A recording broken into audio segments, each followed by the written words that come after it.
할머니, 빨리 도망가세요. 새벽 3시 한분옥은 문 두드리는 소리에 잠에서 깨어납니다. 문 밖에는 2층 세입자 이수혁. 얼굴은 창백했고 손에는 피가 묻어 있었죠. 그의 다급한 눈빛에 이끌려 분옥은 잠옷 차림 그대로 집을 뛰쳐나옵니다. 잠시 후 집안에서 폭발음이 들렸습니다. 할머니, 오늘 밤 할머니를 태워 죽이려 했어요. 오늘의 사연 지금 시작합니다. 사연 시작 전 구독 버튼 눌러주세요. 여러분의 하루가 더욱 특별해질 겁니다. 새벽 3시였습니다. 한분옥은 그 시각에 자주 깼어요. 나이 들어 잠이 짧아진 탓도 있지만 요즘 들어 부쩍 불안했습니다. 가슴이 이유 없이 쿵쿵 뛰었고 마치 누군가가 자신의 이름을 부르고 있는 것 같은 기분이 들었죠. 그날도 창밖은 칠흑같이 어두웠습니다. 달빛조차 스며들지 않는 골목, 낡은 가스보일러가 딱딱 소리를 내며 멎었다 켜졌다를 반복했어요. 그녀는 이불 속에서 한숨을 내쉬었습니다. 이상하게 오늘따라 공기가 차가워요. 그리고 그때 문을 두드리는 소리가 들렸습니다. 처음엔 착각인 줄 알았습니다. 하지만 곧 또다시 쿵쿵쿵 마치 누군가가 필사적으로 두드리는 소리였죠. 할머니, 할머니 열어주세요. 제발요. 낯익은 목소리였습니다. 2층에 새 들어 사는 대학생 이수혁이었습니다.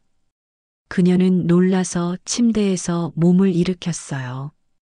이 새벽에 대체 무슨 일이야? 분옥은 서둘러 스웨터를 걸치고 문 앞으로 갔습니다. 도어락 비밀번호를 누르려는데 손이 덜덜 떨렸어요. 혹시 강도면 어쩌죠? 아니, 수혁인 착한 애예요. 그럴 리 없어요. 그녀는 자신에게 그렇게 말하며 문을 열었습니다. 문이 열리자 수혁의 얼굴이 눈에 들어왔습니다. 얼굴이 새하얗게 질려 있었고 숨이 거칠게 오르내렸습니다. 손에는 휴대폰과 열쇠꾸러미가 들려 있었죠. 할머니, 지금 바로 나가요. 늦으면 안 돼요. 무슨 일이야? 왜 그래, 수혁아? 나중에 말씀드릴게요. 지금은 빨리 나가셔야 해요. 지금 위험해요. 그녀는 눈을 깜빡였어요. 수혁은 평소 조용하고 예의 바른 청년이었는데 그의 눈빛 속엔 명백한 공포가 있었습니다. 그 공포는 가식이 아니었어요. 그건 누군가를 잃을지도 모른다는 두려움이었습니다. 이게 무슨 소리야? 왜 위험해? 할머니, 제발요. 지금은 묻지 말고 따라와요. 진짜 단 1분만 늦으면 후회하실 거예요. 그녀는 심장이 내려앉았습니다. 무언가 이상했습니다. 그 말에는 현실감이 있었어요. 본능적으로 느꼈죠. 지금 이 집에 있으면 안 돼요. 그녀는 급히 지갑과 휴대폰, 집 열쇠만 챙겼습니다. 문을 나서며 슬리퍼를 신은 채 계단을 내려갔습니다. 도대체 왜 이러니? 무슨 일이야? 그녀는 계속 중얼거렸습니다. 밖으로 나왔을 때 공기가 매섭게 차가웠습니다. 수혁은 한 손으로 그녀를 부축하며 골목 끝으로 향했습니다. 그 순간 뒤에서 낮고 짧은 틱 소리가 났어요. 그리고 다음 순간 펑! 불길이 창문 밖으로 솟구쳤습니다. 그녀가 살던 2층 방이었습니다. 어머나 세상에. 분옥은 그 자리에 주저앉았습니다. 그녀의 입에서 비명이 터졌어요. 불길이 순식간에 천장을 삼키며 번졌습니다. 유리창이 깨지고 커튼이 타들어갔습니다. 저게 내 방이에요. 내 방이. 수혁은 그녀를 붙잡고 말했습니다. 할머니, 정신 차리세요. 지금 나가야 돼요. 사람들이 보기 전에 찜질방으로 가요. 빨리요. 그들은 골목을 빠져나와 24시간 찜질방으로 향했습니다. 새벽의 공기는 서늘했고 분옥의 손끝은 얼음처럼 차가웠습니다. 찜질방 안에 들어서자 따뜻한 공기가 느껴졌지만 그녀의 몸은 여전히 떨렸어요. 이게 무슨 일이야, 수혁아. 가스라도 터진 거야? 아니요. 그의 목소리는 단호했습니다. 그건 사람이 일으킨 불이에요. 무슨 말이니, 사람이? 며느리분이 할머니를 죽이려 했어요. 분옥은 순간 아무 말도 할 수 없었습니다. 귀가 멍했습니다. 뭐라고? 서린이가? 그 애가 왜 나한테 왜 그러겠니? 수혁은 휴대폰을 꺼내 한 파일을 보여줬습니다. 녹음된 음성이 흘러나왔어요.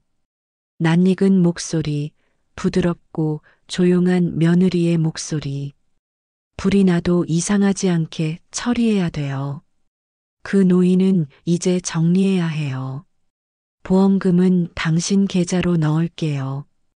분옥의 얼굴이 하얗게 질렸습니다. 그녀는 손으로 입을 막았어요. 그건 아니야. 그럴 리 없어. 서린이는 내 며느리야. 지훈이 아내야. 우리 아들을 사랑하는 여자라고. 할머니, 그 여자는 그런 사람이 아니에요. 전 한 달 전부터 이상하다고 느꼈어요. 며느리분이 낯선 남자랑 계속 통화했어요. 그 남자가 보험회사 직원이었어요. 분옥은 손을 덜덜 떨었습니다. 보험? 무슨 보험이야? 그녀의 머릿속이 하얗게 비었습니다. 그럼 내 이름으로 뭐가 있는 거니? 사고사 보험이요. 며느리분이 할머니를 피보험자로 등록했어요. 사인만 하면 완료되는 상태였어요. 그녀의 몸이 굳었습니다. 그리고 천천히 고개를 숙였습니다. 눈물이 고였지만 떨어지지 않았습니다. 지훈이도 알고 있었니? 수혁은 잠시 입술을 깨물었습니다. 그리고 고개를 끄덕였어요. 그녀의 마음이 무너졌습니다. 내가 낳은 아들이 나를 죽이려 한다고? 그녀는 낮게 웃었어요. 하지만 그 웃음은 너무나 슬펐습니다. 내가 이 나이에 이런 꼴을 당하네요. 사람을 믿은 죄밖에 없는데 말이죠. 수혁은 그녀의 앞에 앉았습니다. 할머니, 전 그냥 학생이 아니에요. 제 형은 탐정이에요. 며느리분의 행동이 수상해서 한 달 전부터 지켜봤어요. 오늘은 분명 뭔가 할 것 같아서 대기하고 있었어요. 그래서 뛰어왔어요. 분옥은 그의 눈을 바라봤습니다. 두려움 대신 이상한 안도감이 밀려왔어요. 그럼 넌 날 살린 거구나. 전 할머니가 사라지는 걸 보고 싶지 않았어요. 그녀는 눈을 감았습니다. 창밖은 아직 어두웠고 세상은 고요했지만 그녀의 머릿속은 불타고 있었습니다. 이대로 끝낼 수는 없어요. 내가 죽을 뻔했으면 이제 그 이유를 알아야죠. 그녀는 결심했습니다. 살아남은 이상 진실을 파헤칠 거라고. 수혁아. 네. 이제부터 같이 갑시다. 그들이 뭘 했는지 직접 보게 될 거예요. 그녀의 목소리는 떨리지 않았습니다. 그건 한 여자의 생존 선언이었죠. 그날 새벽 텔레비전 자막에는 이렇게 떴습니다. 동단독주택 화재 노부인 거주 추정, 실종 상태. 뉴스 앵커는 아무렇지 않게 다음 뉴스를 읽었습니다. 하지만 화면을 바라보던 한분옥의 눈빛은 달라져 있었습니다. 그래요, 설이나. 너는 내가 죽었다고 생각하겠죠. 하지만 이제부터 진짜 게임이 시작이에요. 그녀는 커피 자판기 앞에 서서 종이컵을 쥐었습니다. 손끝이 여전히 떨렸지만 그 눈빛만은 단단했습니다. 이제 내가 널 불태울 차례야. 그녀의 낮은 목소리가 찜질방 안에 따뜻한 공기를 가르며 사라졌습니다. 한분옥은 그날 이후 집으로 돌아가지 않았습니다. 불길은 완전히 꺼졌지만 그녀의 삶은 이미 잿더미가 되어 있었죠. 며느리 최설이는 경찰 조사에서 담담히 말했습니다. 어머님이 잠들기 전에 촛불을 켜놓으셨대요. 평소 깜빡하실 때가 많았거든요. 그녀의 말은 완벽했습니다. 눈물도 억울함도 과장도 없었어요. 완벽하게 준비된 거짓말이죠. 분옥은 뉴스 속 며느리의 얼굴을 보며 그렇게 생각했습니다. 마치 사람을 한 번도 죽여본 적 없는 사람처럼 차분하고 곱게 웃는 그 얼굴이 소름 끼쳤습니다. 할머니, 이제 계획을 세워야 해요. 이수역이 조심스럽게 말을 꺼냈습니다. 그녀는 손을 꼭 쥐고 고개를 끄덕였죠. 그래요. 이제 도망치는 건 끝이에요. 이제 내가 물을 거예요. 왜 나였는지. 수역은 노트북을 꺼냈습니다. 며느리분의 계좌와 보험 기록을 조사했어요. 3년 전부터 여러 보험사와 계약이 반복됐더라고요. 그중 2건은 이미 사망보험금이 지급된 상태예요. 2건? 누구 이름으로? 첫 번째는 전남편 이름, 2번째는 친정어머니요. 둘 다 화재 사고로 처리됐어요. 분옥의 입술이 말라붙었습니다. 그럼 그 여자 이미 2번이나. 네. 그리고 이번엔 3번째 타깃이 한분옥이에요. 수역의 말이 방 안에 메아리 쳤습니다. 분옥은 천천히 눈을 감았어요. 머릿속엔 떠오르는 장면들이 있었습니다. 설인이 식탁 위에 놓았던 촛불, 기름 냄새가 났던 주방, 그리고 그녀가 건넨 말. 어머님, 요즘 너무 피곤해 보이세요. 홍삼즙 드시고 푹 주무세요. 그때 느꼈던 이상한 냄새, 이제야 의미가 분명해졌습니다. 그날도 이미 준비하고 있었던 거예요. 분옥은 손으로 얼굴을 감쌌습니다. 심장이 쿵쿵 울렸어요. 분노와 두려움 그리고 배신이 한꺼번에 밀려왔습니다. 설인이는 그렇다 쳐요. 하지만 내 아들은, 지훈이는 어떻게 그럴 수 있죠? 그녀는 조용히 눈을 떴습니다. 수여가 지훈이는 알고 있었을까요? 수역은 말을 아꼈습니다. 할머니, 그 부분은 확실하지 않아요.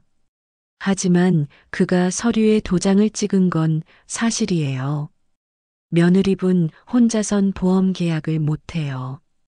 배우자의 동의가 필요하니까요. 그녀는 고개를 끄덕였습니다. 그럼 지훈이도 알았다는 거네요. 아마도요. 적어도 모른 척은 했을 거예요. 그 말에 분옥의 가슴이 무너졌습니다. 눈물이 흐르려 했지만 이상하게 나오지 않았습니다. 그녀는 그냥 웃었습니다. 내가 그 애를 얼마나 아꼈는데. 어린 시절 감기에 걸리면 밤새 이마에 찜질을 해줬죠. 그런데 그 손이 이제 날 죽이려 했네요. 그녀는 천천히 손을 내려다봤습니다. 주름진 손등, 굳은 살, 그리고 불길에 그을려 까맣게 탄 손톱 하나. 이 손은 아들을 살리려고 평생 일했는데 이젠 그 손이 내 생명을 지키게 됐네요. 며칠 후 수역은 형 이태연을 데려왔습니다. 키가 크고 눈빛이 날카로운 남자였어요. 할머니, 안녕하세요. 수혁이 형이에요. 이번 사건 저희가 맡아도 될까요? 분옥은 조용히 고개를 끄덕였습니다. 당신이 탐정이라면 진실을 찾아주세요. 그 여자가 왜 내 인생을 불태웠는지 알고 싶어요. 태연은 노트북을 열었습니다. 최설인 씨는 고급 요양보호사 자격증을 가지고 있습니다. 그녀가 돌본 어르신 중 4명이 사망했어요. 모두 사고나 질식 혹은 화재로 처리됐죠. 보험금은 한 푼도 빠짐없이 그녀의 계좌로 들어갔어요. 분옥의 눈이 흔들렸습니다. 그럼 그 여자는 직업적으로 사람을 죽인 거네요. 맞아요. 그리고 이번엔 가족을 노린 거예요. 그녀는 천천히 고개를 들었습니다. 지훈이는 아내를 믿었겠죠. 하지만 그 믿음이 결국 칼이 됐어요. 태연은 조용히 메모장을 덮었습니다. 이제 우리가 덫을 놓을 겁니다. 설인 씨는 한분옥이 죽었다고 믿고 있어요. 그럼 곧 움직이겠죠. 분옥은 고개를 끄덕였습니다. 그래요. 이제 내가 덫이 될게요. 그 여자가 만든 불길에 내가 다시 들어갈 차례예요. 밤이 깊어갔습니다. 찜질방 창문에 비친 자신의 얼굴은 낯설었습니다. 그녀는 창문에 손을 대고 속삭였어요. 지훈아, 내가 정말 이 일에 가담했다면 난 용서 안 할 거야. 그녀의 목소리는 낮고 단단했습니다. 그날 밤 꿈속에서 남편이 나타났습니다. 분호가, 이제 울지 마. 불은 무섭지만 불빛은 진실을 비춰줘. 그녀는 꿈에서 눈을 떴어요. 눈가가 젖어 있었지만 마음은 이상하게 차분했습니다. 다음 날 아침 태연은 새로운 계획을 전했습니다. 며느리분이 할머니 사망 보험금을 청구했어요. 그럼 이제 경찰의 협조로 함정 수사를 진행할 수 있습니다. 분옥은 커피를 마시며 고개를 끄덕였습니다. 좋아요. 내가 살아있다는 걸 모르는 상태에서 그 여자 스스로 입을 열게 만들어야죠. 할머니, 위험할 수도 있어요. 괜찮아요. 이미 한 번 죽었어요. 이제 무서울 게 뭐 있겠어요. 그녀는 잿빛 하늘을 바라보며 작게 미소를 지었습니다. 이젠 피해자가 아니에요. 이제는 내가 사냥꾼이에요. 며칠 뒤 한 통의 전화가 왔습니다. 어머님 설인이에요. 장례식도 못 치르고 너무 마음이 아파요. 분옥은 숨을 죽였습니다. 그녀의 목소리가 스피커폰으로 울렸죠. 설인아, 넌 아직도 연기를 하는구나. 태연은 조용히 수신기 옆에서 녹음 버튼을 눌렀습니다. 어머님, 그날 사고 정말 불행한 우연이었어요. 그렇겠지. 근데 이상하네. 그날 난 불속이 아니라 찜질방에 있었는데 말이야. 잠깐의 침묵. 그리고 전화기 너머로 짧은 숨소리가 들렸습니다. 뭐라고요? 그 말 그대로예요. 난 살아있어요, 설인아. 뚝.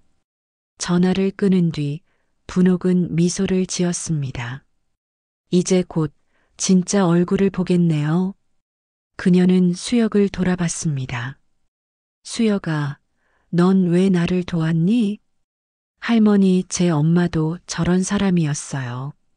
분옥은 놀라서 고개를 들었습니다. 수혁의 눈빛엔 오래된 슬픔이 깃들어 있었죠. 엄마가 보험금 때문에 아빠를 죽였어요. 그걸 본 뒤로 전 이런 일을 막고 싶었어요. 그녀는 손을 뻗어 그의 어깨를 잡았습니다. 그럼 우린 같은 상처를 가진 사람들이네요. 네. 하지만 이번엔 우리가 이길 거예요. 분옥은 천천히 고개를 끄덕였습니다. 그래요. 이번엔 우리가 불을 붙이는 쪽이죠. 그녀는 다시 창밖을 바라봤습니다. 해가 뜨고 있었습니다. 밤새 내린 눈이 골목을 덮고 있었어요. 그녀는 속삭였습니다. 불이 무섭다고 생각했죠. 하지만 이젠 알아요. 불은 무섭지 않아요. 진짜 무서운 건 사람의 욕심이에요. 한분옥은 찜질방 구석 의자에 앉아 있었습니다. 밤새 잠을 이루지 못했어요. 눈을 감으면 타오르던 불길이 떠올랐습니다. 그 불 속엔 자신의 침대가 있었고 결혼사진이 타들어가며 푸석푸석 부서졌죠. 이게 내 인생의 끝이었을 수도 있었겠네요. 그녀는 혼잣말을 했습니다. 밖은 아직 새벽이었습니다. 창문 너머로 희미한 가로등 불빛이 흔들렸어요. 이제부터는 두려움보다 진실이 더 무섭겠죠. 그녀는 그렇게 생각했습니다. 아침이 되자 이태연이 도착했습니다. 그는 검은 코트를 입고 노트북 가방을 들고 있었죠. 할머니, 이제 말씀드릴 게 있습니다. 그녀는 커피를 내려두며 고개를 들었습니다. 이제 그 여자의 진짜 얼굴을 봐야겠죠. 태연은 서류를 펼쳤습니다.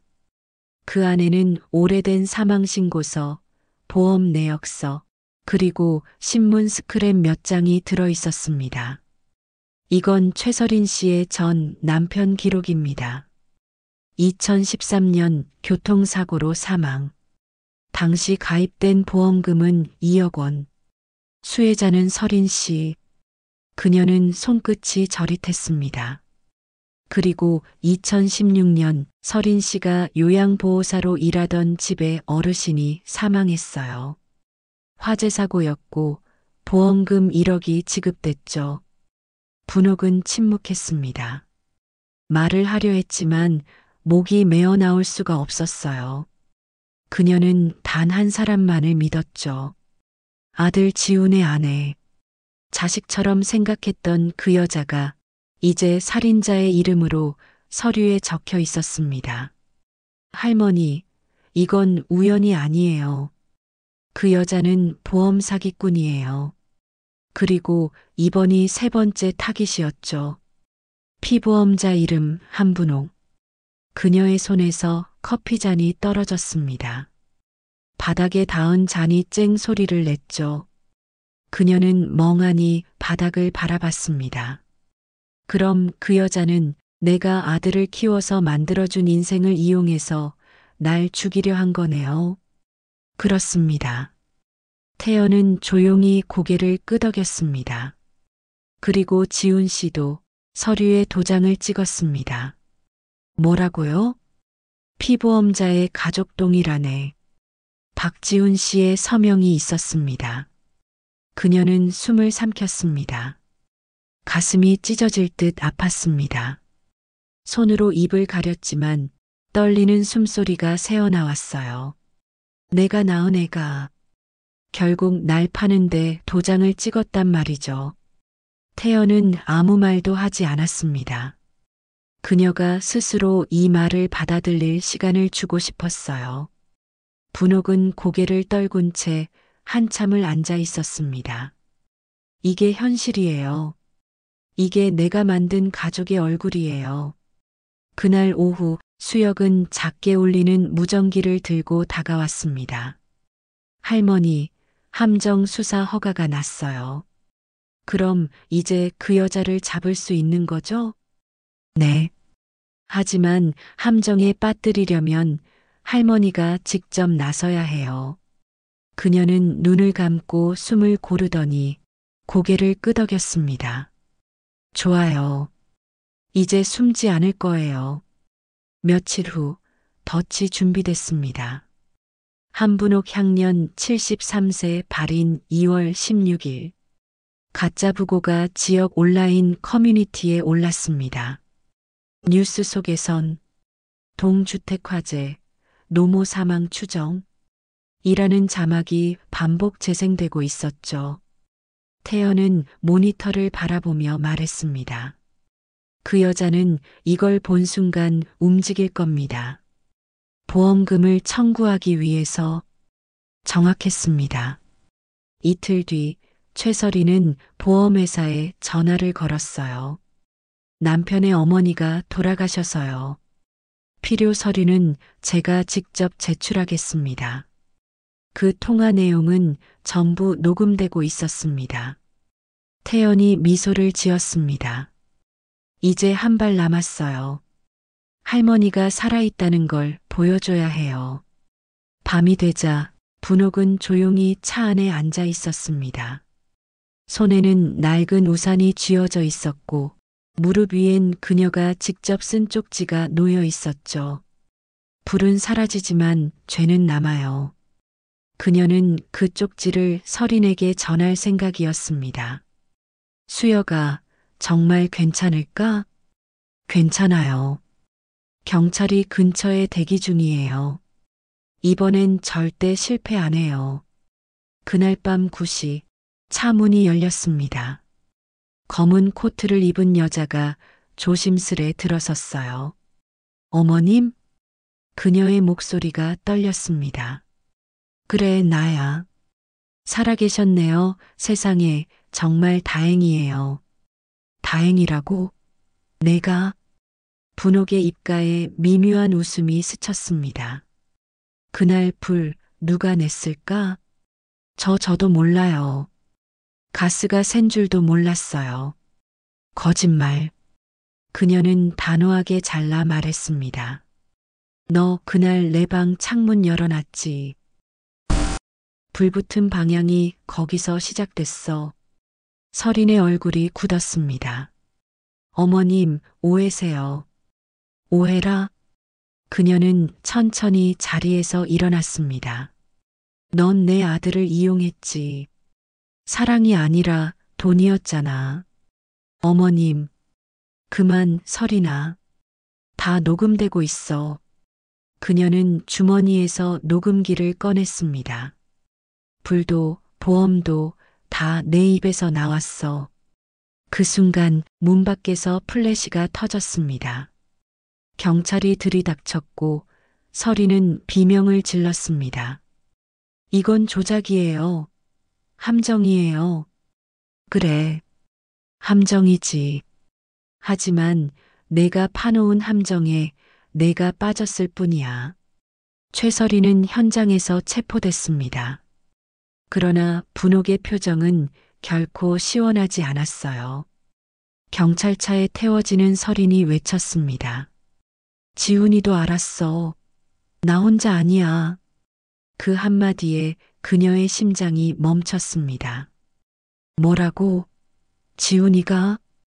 태연이 천천히 다가와 고개를 끄덕였습니다. 지훈 씨, 공범으로 조사를 받고 있습니다. 분옥은 고개를 숙였습니다. 눈물이 고였지만 흘리지 않았습니다. 그 애가 나를 판 건 사실이에요. 그래도 내 피인데 내가 그 애를 증오할 수 있을까요? 새벽이 되어 모든 조사가 끝난 뒤 그녀는 경찰서 앞 벤치에 앉았습니다. 찬 공기가 뺨을 때렸지만 이상하게 따뜻했습니다. 끝났어요. 불도 거짓도 사랑도. 하지만 마음 한구석이 여전히 타고 있어요. 그녀는 하늘을 올려다봤습니다. 구름 사이로 여명이 비치고 있었어요.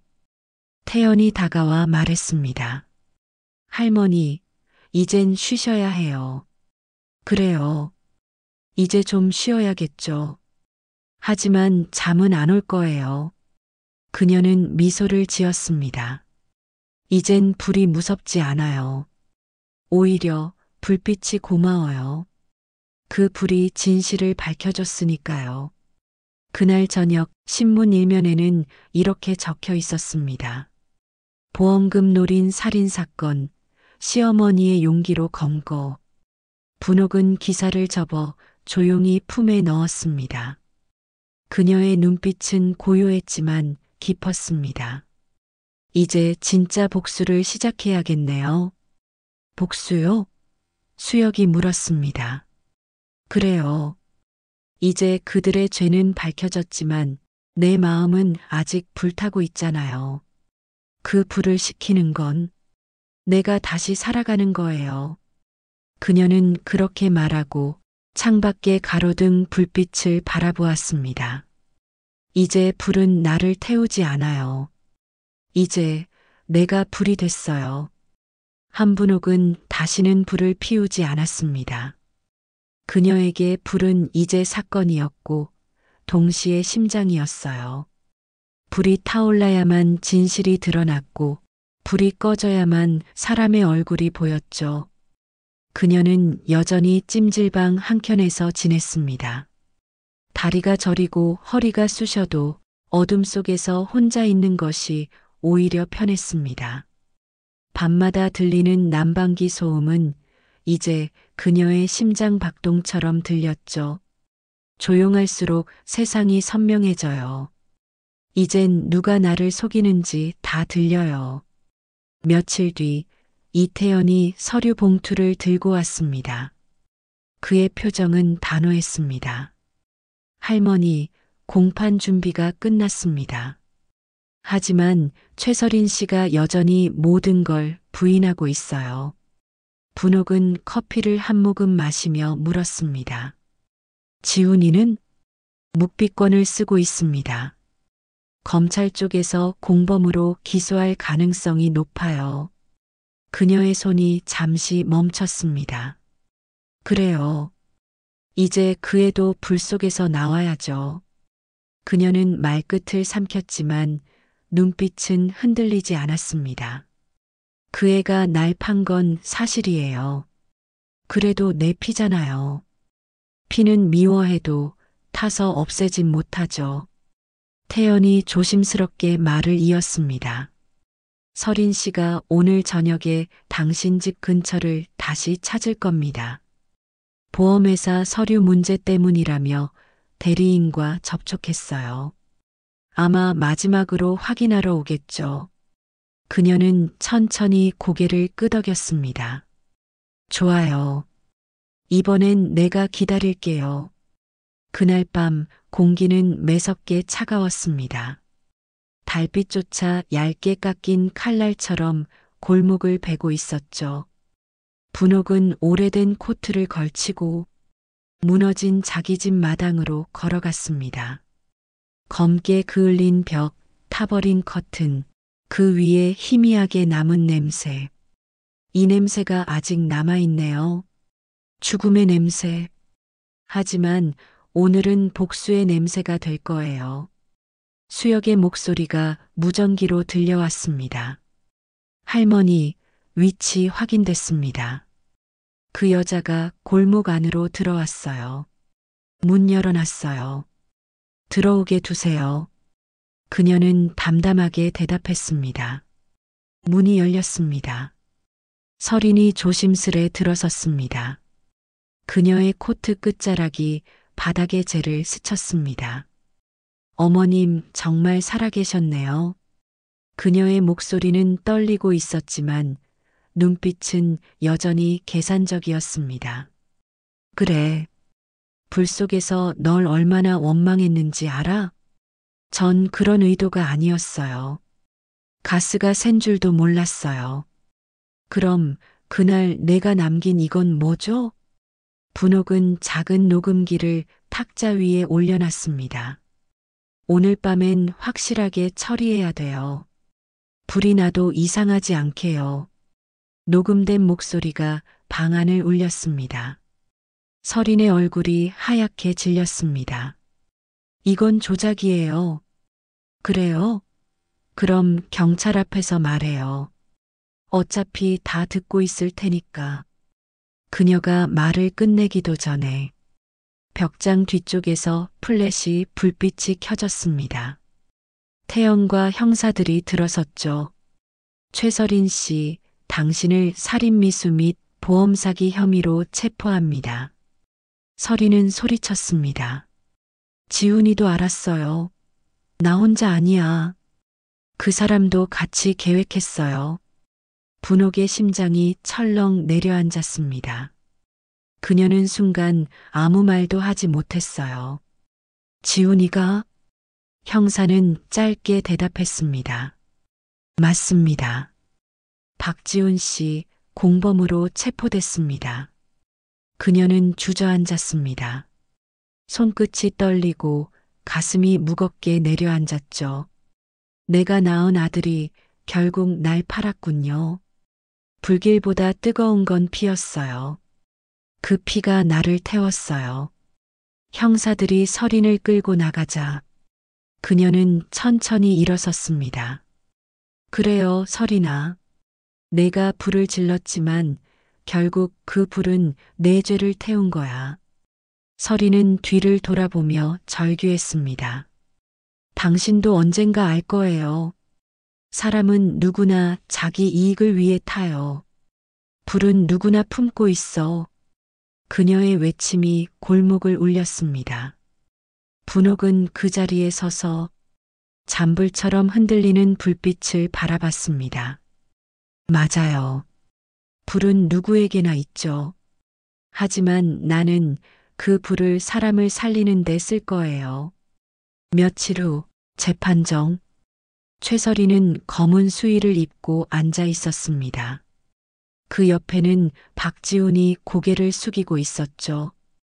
분옥은 증인석에 섰습니다. 그날 저는 제 손으로 창문을 닫지 않았어요.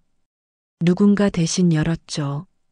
그리고 그게 내 며느리였어요. 변호인이 물었습니다.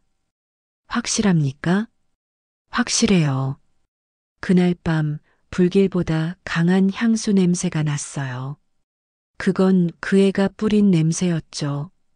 법정 안이 술렁거렸습니다. 서린이 자리에서 벌떡 일어나 소리쳤습니다. 그건 거짓말이에요. 이건 함정이에요. 그 여자 죽었어야 했다고 판사가 단호히 외쳤습니다. 피고는 진정하십시오. 분옥은 조용히 그녀를 바라봤습니다. 그래요. 나도 그날 그렇게 생각했죠. 차라리 죽는 게 나을 거라고. 하지만 불은 나를 태우지 않았어요. 대신 내 가면을 태웠지. 선고일. 판사가 판결문을 읽었습니다. 피고 최설인 살인미수 및 보험사기, 방화죄로 징역 25년을 선고합니다. 피고 박지훈 공범 혐의로 징역 8년을 선고합니다. 법정이 술렁거렸습니다. 분옥은 미동도 하지 않았습니다. 그저 고개를 숙였죠. 이제야 불이 꺼졌어요. 이제야 내 안의 연기가 사라지네요. 며칠 후 구치소 접견실. 유리병 너머에 앉은 박지훈의 얼굴은 초라했습니다. 엄마 미안해요. 정말 미안해요. 그녀는 조용히 그를 바라봤습니다. 넌 아직 내 아들이야. 하지만 이제부터는 그 죄와 함께 살아야 해. 엄마, 나 용서받을 수 있을까요? 그건 내가 아니라 내 양심이 결정할 일이야. 그녀는 유리벽에 손끝을 올렸습니다. 내가 널 사랑하지 않았다면 오늘 여기까지 오지도 않았을 거야. 그녀는 자리에서 일어났습니다. 잘 살아, 지훈아. 이번엔 진짜로. 그날 밤 분옥은 다시 불길 속 꿈을 꿨습니다. 하지만 이번엔 불이 무섭지 않았습니다. 그녀는 불 속으로 걸어 들어가 타오르는 불빛을 가만히 손끝으로 만졌습니다. 불은 뜨겁지 않았습니다. 따뜻했어요. 이제 불은 나의 적이 아니에요. 이건 내가 다시 사는 방법이에요. 그녀는 눈을 떴습니다. 창밖으로 여명이 번지고 있었어요. 수혁이 건넨 따뜻한 커피를 들며 미소를 지었습니다. 복수는 끝났어요. 이젠 불이 아니라 빛으로 살아야죠. 며칠 뒤 그녀는 작은 요양 카페를 열었습니다. 이름은 따뜻한 새벽. 밤을 견뎌낸 이들이 모여 따뜻한 밥을 나누는 곳이었죠. 할머니, 여기서 무슨 냄새가 나요? 한 노인이 물었습니다. 그녀는 조용히 웃으며 대답했습니다. 불타지 않은 냄새요. 새로 시작하는 냄새. 분옥은 창밖으로 떠오르는 해를 바라봤습니다.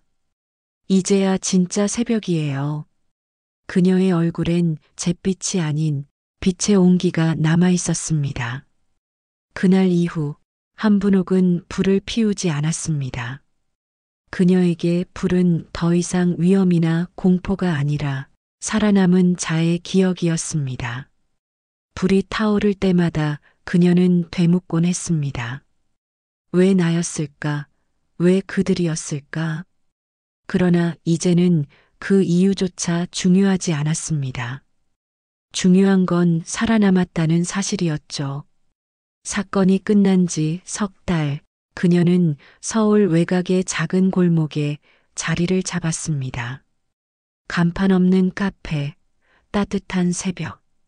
그녀가 직접 이름을 붙였습니다. 불길이 지나간 자리엔 새벽이 오죠. 그녀는 그렇게 말하곤 했습니다. 카페 내부는 소박했습니다. 나무 테이블, 낡은 주전자, 불에 그을린 의자 하나를 일부러 남겨두었죠. 그건 살아남은 흔적이자 다시는 잊지 않기 위한 다짐이었습니다. 아침이면 이웃들이 하나둘 들어왔습니다. 밤새 잠을 설친 노인, 시집간 딸에게서 연락이 끊긴 할머니, 가족의 빚으로 집을 잃은 중년 부부까지. 그들은 말없이 자리에 앉아 뜨거운 커피 한 잔을 들고 있었습니다.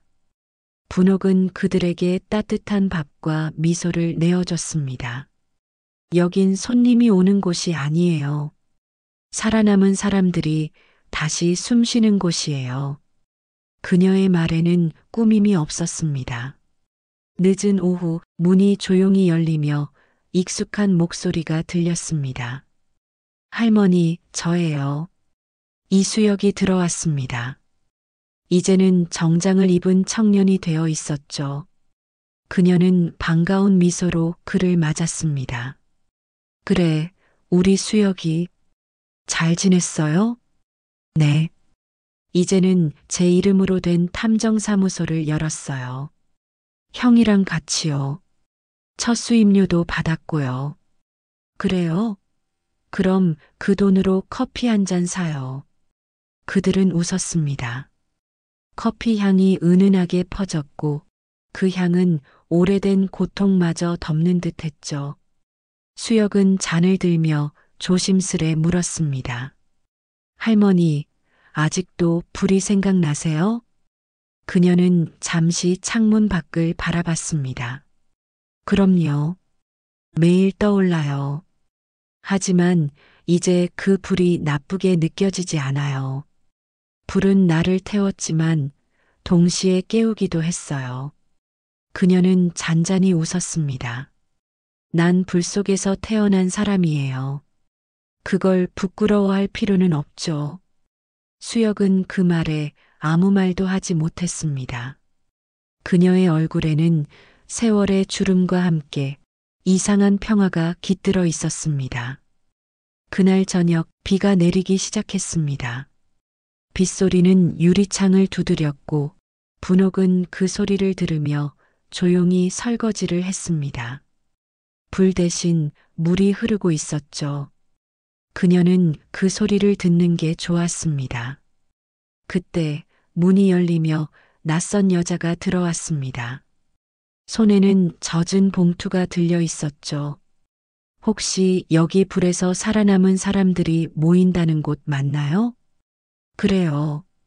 잘 찾아왔네요. 여자의 얼굴에는 깊은 절망이 깔려 있었습니다. 며칠 전 집이 탔어요. 남편이 불을 냈어요. 아무도 제 말을 믿어주질 않아요. 분옥은 조용히 고개를 끄덕였습니다. 그 불 아직 냄새가 나죠? 여자는 눈물을 터뜨렸습니다. 네. 아무리 씻어도 그 냄새가 남아요. 괜찮아요. 그 냄새 사라지지 않아도 돼요. 그건 살아남았다는 증거니까요. 그녀는 따뜻한 차를 건넸습니다. 여긴 그런 냄새 가진 사람들이 오는 곳이에요.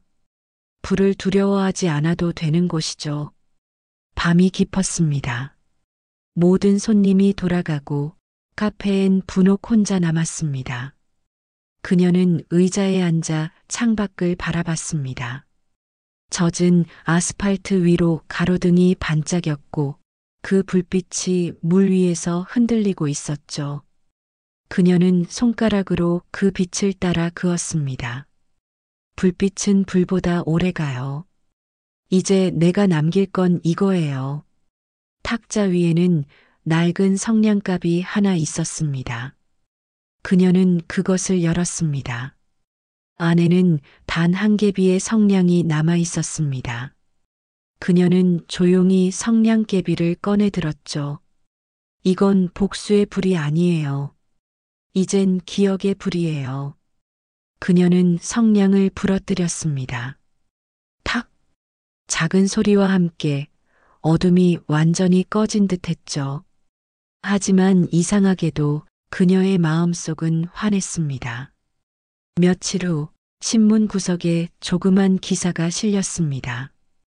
보험 사기 생존자 한분옥 씨, 피해자 재활 지원 재단 따뜻한 새벽 설립. 그녀는 그 신문을 접어 커피잔 밑에 조용히 끼워 넣었습니다. 그리고 혼잣말을 했습니다. 이젠 불이 아니라 사람을 살릴 차례예요. 그날 오후 이태영과 수혁이 카페에 찾아왔습니다. 할머니, 축하드려요. 기사 봤어요. 진짜 멋져요. 그녀는 웃었습니다. 멋지다니요. 그냥 내가 할 수 있는 일을 하는 거죠. 불길이 사라지면 누군가는 불빛을 남겨야 하잖아요. 이제 진짜 끝났네요. 끝이라니, 이게 시작이에요. 난 아직 살아있고 이 빛도 계속 켜져 있으니까요. 그녀는 그렇게 말하며 커피 머신 스위치를 눌렀습니다. 기계의 소음과 함께 카페 안엔 구수한 향이 퍼졌습니다. 밤이 찾아왔습니다. 분옥은 문을 닫기 전 창가에 앉아 마지막 커피를 내렸습니다. 그녀는 잔을 두 손으로 감쌌습니다. 이 커피 냄새가 불냄새를 덮을 줄은 몰랐어요. 하지만 이제 알아요. 세상 모든 냄새는 결국 사람의 손끝에서 나와요. 그녀는 창밖의 가로등을 바라보며 속삭였습니다. 이젠 내가 불이에요. 하지만 사람을 태우는 불이 아니라 사람을 데우는 불이죠. 그녀는 문 앞에 전등 스위치를 켰습니다. 골목을 비추는 따뜻한 빛이 번졌습니다. 그 불빛은 차가운 도시의 공기 속에서 아주 작게 그러나 오래도록 흔들리고 있었습니다. 멀리서 수혁이 손을 흔들었습니다. 할머니, 오늘도 고생하셨어요. 그녀는 웃으며 대답했습니다. 그래요. 오늘도 불은 꺼졌지만 빛은 남았죠. 그녀는 문을 닫고 잠시 눈을 감았습니다. 불은 나를 태웠지만 빛은 나를 살렸어요. 이제 내 불은 누군가의 새벽이 될 거예요. 인생은 참 이상하죠. 모든 게 무너졌다고 생각한 바로 그 순간 새로운 길이 열리곤 해요. 나는 그걸 불 속에서 배웠습니다. 불은 나를 무너뜨렸고 또 나를 세웠습니다. 그 불이 내 집을 삼키던 날 나는 분명 끝이라고 생각했어요. 가족에게 배신당하고 믿음도 사랑도 모든 게 불타버렸으니까요. 하지만 지금 돌이켜보면 그건 끝이 아니라 새벽으로 가는 길의 시작이었어요. 나는 여전히 매일 새벽 5시에 눈을 뜹니다. 그 시각이 되면 꼭 창문을 열어요. 아무도 없는 골목, 축축한 공기, 아직 덜 깬 도시의 숨결이 내 얼굴을 스칩니다. 그 공기가 불길보다 훨씬 따뜻하단 걸 나는 이제 알아요. 그때마다 나는 속삭이죠. 새벽은 다시 사는 시간이에요. 어느 날이었어요. 카페 문을 닫고 귀가하려는데 문 앞에서 낯선 남자가 기다리고 있더군요. 초라한 코트를 입고 양손을 꼭 쥔 채로 서 있었습니다. 혹시 여기 한 분 혹시 맞나요? 그래요. 그런데 누구신지. 저 준호예요. 그 아들. 그 이름을 듣는 순간 내 가슴이 철렁 내려앉았어요. 그토록 잊고 싶었던 이름. 내게서 모든 걸 빼앗고 나를 불길 속에 밀어넣었던 이름이었죠. 그는 예전보다 훨씬 늙어 있었습니다. 수척한 얼굴, 굽은 어깨, 어딘가 모르게 무너진 사람의 냄새가 났어요. 그동안 정말 죄송했습니다. 그가 그렇게 말했어요. 한참을 머뭇거리다 고개를 들었습니다. 엄마라고 부르면 안 될까요? 순간 말이 나오지 않았습니다. 미움이 아니라 공허함 때문이었어요. 그토록 증오하던 그 얼굴이 이제는 그저 불쌍해 보였거든요. 준호야. 나는 그 이름을 아주 천천히 불렀습니다. 이제 그만 미안해하렴. 내가 무너진 건 나도 알고 있어. 불은 죄 없는 사람만 태우지 않거든. 그의 눈에서 눈물이 떨어졌습니다. 그 눈물 속에는 후회와 회한 그리고 늦은 용서가 섞여 있었어요. 엄마, 정말 용서해요? 용서는 한 번만 하는 게 아니야. 살아있는 동안 계속하는 거야. 그날 밤 나는 잠을 이루지 못했습니다. 불길 속에서 죽었던 사랑이 다시 살아나는 것 같았거든요. 며칠 후 준호는 자수했습니다. 자신이 공범이었다는 사실, 그가 며느리에게 조종당했다는 사실을 모두 털어놓았어요. 판사는 긴 침묵 끝에 이렇게 말했죠. 당신은 가장의 이름으로, 아들의 이름으로 사람이 되기를 포기했습니다. 하지만 그 포기를 다시 되돌린 용기가 당신을 사람으로 되돌렸습니다. 그 말을 듣는 순간 나는 눈을 감았습니다. 법정 안에서 불이 아닌 빛이 비추는 걸 봤어요. 지금은 그 모든 일이 지나가고 난 후입니다. 따뜻한 새벽 카페는 이제 꽤 알려진 곳이 되었어요. 신문에도 방송에도 몇 번 나왔습니다. 사람들은 나를 용기의 상징이라 부르지만 사실 나는 여전히 평범한 노인이에요. 커피를 내리고 손님 이야기를 듣고 가끔은 웃고 가끔은 울기도 합니다. 하지만 한 가지는 확실해요. 나는 이제 절대 도망치지 않아요. 누가 뭐라 해도 내 인생의 불 앞에 다시 선 사람이니까요. 요즘 나는 젊은 사람들에게 이런 말을 자주 해요. 삶이 무너질 때가 있죠. 그때 도망치지 마요. 무너지는 소리를 끝까지 들어요. 그게 끝이 아니라 당신이 다시 태어나는 소리예요. 그 말을 하면서도 내 목소리가 떨리곤 합니다. 그건 슬퍼서가 아니라 이제야 진심으로 알기 때문이에요. 세상은 냉정하고 잔인하지만 그래도 한 가지 진실은 변하지 않아요. 사람은 버텨낸 만큼 강해진다. 오늘도 새벽이 밝았습니다. 창문을 열자 안개 속에서 햇살이 천천히 피어오릅니다. 그 빛이 내 얼굴을 스치자 눈물이 났어요. 이제야 정말 끝이 났다는 실감이 들었습니다. 아니, 어쩌면 새로운 시작일지도 몰라요. 나는 커피잔을 두 손으로 감쌌습니다. 뜨거운 온기가 손끝에서 심장으로 번졌습니다. 그리고 천천히 속삭였어요. 이제는 두렵지 않아요. 불을 견딘 사람은 어떤 어둠도 이길 수 있으니까요. 만약 이 글을 보고 있는 당신이 지금 어둠 속에 있다면, 불길이 무섭게 느껴진다면 그냥 기억하세요. 불은 당신을 삼키러 오는 게 아니라 당신 안의 빛을 깨우러 오는 거예요. 그러니 도망치지 말고 견뎌요. 울어도 괜찮아요. 쓰러져도 괜찮아요. 단 하나, 다시 일어서기만 하면 돼요.